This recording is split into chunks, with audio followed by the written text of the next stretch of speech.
Nagbabalik ang inyong Mami Kalubak. So for today's video guys, so ayan, lit edit to. So kagagaling lang namin mag-walking nito nung time na yon. So pagbalik namin ng bahay, mga alas 8 siguro, may gitnang umaga, meron na agad bumungad sa amin na parcel. So dahil nagbabalak kami ni Papang Ben, so sana po matuloy nitong taon na to, more on camping kami. So, habang tumatanda, habang tumatanda nga, tama naman ako, enjoy lang natin yung buhay, kasi hiram sa Diyos ang ating buhay. So, yun nga. So, dumating na po ang aming pang-camping table. Camping table ba tawag doon? So, ayan na nga. Bahala na kayo kung anong tawag dyan. Basta diniretso ko na pag-edit to. Nag-voice over na ako. So, ewan ko kung ano talagang tawag nito. Puros ako nito. So, Chading, so ito yung request ko kay Papang Ben, sabi ko gift niya sa akin sa birthday ko. So, ito po yung unang dumating sa parcel namin. Budol number 1 po to talaga. At ito po yung aming camping table daw. So, umorder kami nito large kasi iba naman talaga ang expectation versus reality.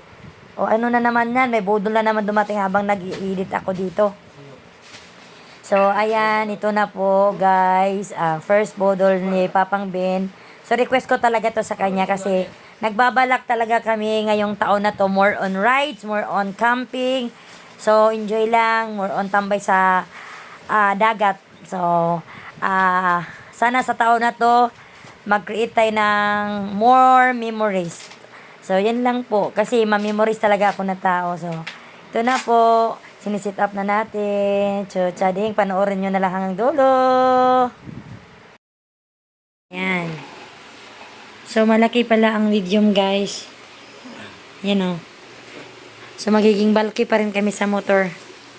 Tali-tali, ganit. Yan. Yan. So, meron siyang lock. Hindi siya magagalaw. Yan. Wow. So, masaya na ako sa birthday ko.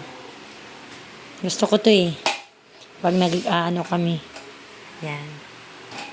Ito daw yung yan. Birthday gift niya sa akin.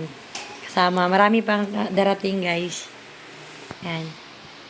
So, pwede na siya, di ba? Pwede na rin yung medium sa atin pang. Upuan mo, pwede yan. Ganito din yung in-order ko na kinakib-kib na. Ganito. Pero mas makapal yun, di ba?